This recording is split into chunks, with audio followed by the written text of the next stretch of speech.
Quem são as duas testemunhas do Apocalipse? A curiosidade sobre quem são as duas testemunhas antes se inscreve no canal e deixe like para mais pessoas obterem a informação continuando e assistir até o fim do vídeo. Apocalipse é bastante discutido entre os cristãos. Essas duas testemunhas são mencionadas num capítulo do Apocalipse que descreve um contexto de perseguição contra o povo de Deus, Apocalipse 11. Em harmonia com o restante do livro, esse capítulo traz muitas informações, e é caracterizado pelo uso de linguagem simbólica. Apesar dos detalhes, a identidade das duas testemunhas não são reveladas diretamente. O que a Bíblia diz sobre as duas testemunhas? O autor do Apocalipse informa que as duas testemunhas recebem poder divino para profetizar por 1260 dias, vestidas de saco, Apocalipse 11h03. Em seguida, as duas testemunhas são identificadas com duas oliveiras e dois castiçais que estão diante do Deus da terra. Também é dito que se alguém fizer mal às duas testemunhas, sairá fogo de sua boca. Esse fogo devorará os seus inimigos, pois quem lhes fizer mal, deverá ser morto, Apocalipse 11, 4, 5. Além disso, também é dito que as duas testemunhas recebem poder para fechar o céu, para que não chova nos dias da sua profecia. Elas também têm poder para converter as águas em sangue, e para ferir a terra com pragas, Apocalipse 11h06. Mas quando acabar o seu testemunho, a besta que sobra do abismo fará guerra contra as duas testemunhas. Essa besta vencerá as testemunhas e as matará. Então os corpos das duas testemunhas ficaram expostos na praça da grande cidade. Essa grande cidade é espiritualmente chamada de Sodoma e Egito, onde Cristo também foi crucificado, Apocalipse 11, 7, 8. Os corpos das duas testemunhas serão vistos por homens de todas as partes da terra por um período de 3 dias e meio. Também não será permitido que seus corpos sejam sepultados. Então as pessoas celebrarão a morte das duas testemunhas. Eles presentearão uns aos outros, porque a profecia das duas testemunhas tinha atormentado os habitantes da terra, Apocalipse 11, 9, 10. Mas depois de 3 dias e meio, Deus concederá espírito de vida novamente às duas testemunhas. Elas se levantarão e os homens ficarão atemorizados. Então a terra ouvirá uma grande voz do céu chamando as duas testemunhas. E assim elas subiram ao céu em uma nuvem, na presença de todos os seus inimigos, Apocalipse 11h12. As diferentes interpretações sobre as duas testemunhas do Apocalipse. Existem realmente muitas interpretações que tentam explicar quem são as duas testemunhas. Muitas dessas interpretações que surgiram ao longo da história do cristianismo foram defendidas por cristãos sinceramente comprometidos com a palavra de Deus. Neste texto iremos expor as principais interpretações sobre a identidade das duas testemunhas. Não iremos considerar aqui as interpretações defendidas por algumas seitas, pois isso desviaria nosso foco. Também é válido lembrar que, por conta da dificuldade do tema, é importante que haja respeito com quem defende uma interpretação diferente da nossa. As duas testemunhas são Enoque e Elias.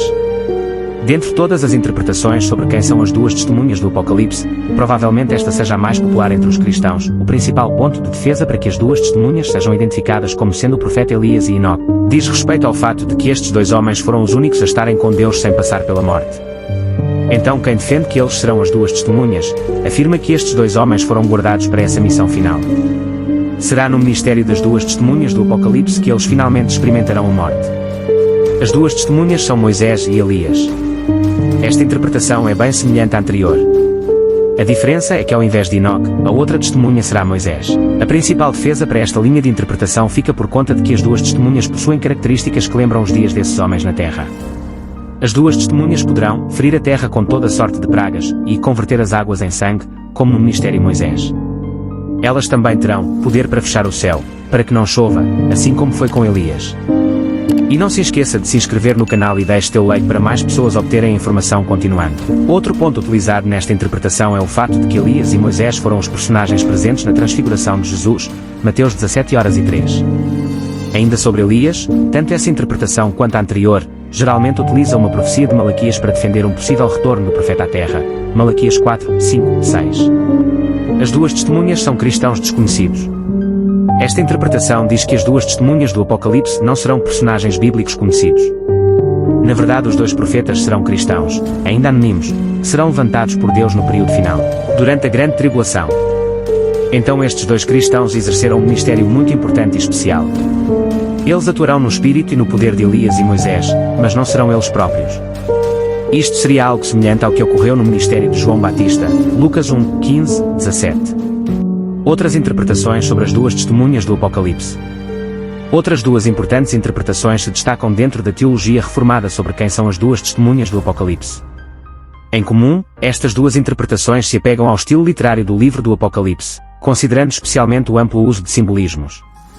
A primeira delas defende que as duas testemunhas são o Antigo e o Novo Testamentos. Em outras palavras, as duas testemunhas são referências simbólicas utilizadas pelo autor do Apocalipse para se referir ao propósito central das Escrituras reveladas no Antigo e no Novo Testamento. A segunda e mais amplamente aceita dentro da teologia reformada, diz que as duas testemunhas são um símbolo da verdadeira Igreja de Cristo. Então as duas testemunhas representam no texto do Apocalipse toda a Igreja militante ao longo dos tempos. Receber estudos da Bíblia. Quem são as duas testemunhas do Apocalipse realmente? Creio que neste ponto já tenha ficado clara a dificuldade em se determinar quem são as duas testemunhas do Apocalipse. Na verdade é impossível afirmar com exatidão a identidade das duas testemunhas, visto que a Bíblia não o faz explicitamente. Além disso, as duas testemunhas aparecem em um texto difícil, num livro escatológico que emprega muita simbologia em sua linguagem profética. Além do mais, estes são pontos secundários em que divergências de interpretações não representam qualquer problema com relação à mensagem central das Escrituras. Descobrir quem são as duas testemunhas não significa uma das doutrinas principais da fé cristã. Então não precisamos falar em interpretações corretas ou erradas sobre a identidade das duas testemunhas. Podemos simplesmente falar em interpretações coerentes e menos coerentes. Claro, a coerência deve ser determinada com base unicamente na Palavra de Deus. O que podemos fazer é identificar qual das interpretações sobre as duas testemunhas do Apocalipse parece se harmonizar melhor com o restante das Escrituras. Particularmente, creio que a interpretação mais coerente sobre a identidade das duas testemunhas, à luz da Bíblia, é aquela que diz que as duas testemunhas simbolizam toda a Igreja verdadeira. Como foi dito, obviamente nem todos concordarão com a minha posição. Mas isto é algo muito comum quando o assunto é escatologia. Se você é uma dessas pessoas, fale também sobre sua posição preferida nos comentários. Não pretendo fazer uma grande exposição sobre minha defesa para que o texto não fique demasiadamente grande e cansativo. Porém, a seguir irei apresentar, resumidamente, alguns pontos fundamentais que me levam a entender que as duas testemunhas representam a Igreja do Senhor. As duas testemunhas e o estilo literário do Apocalipse.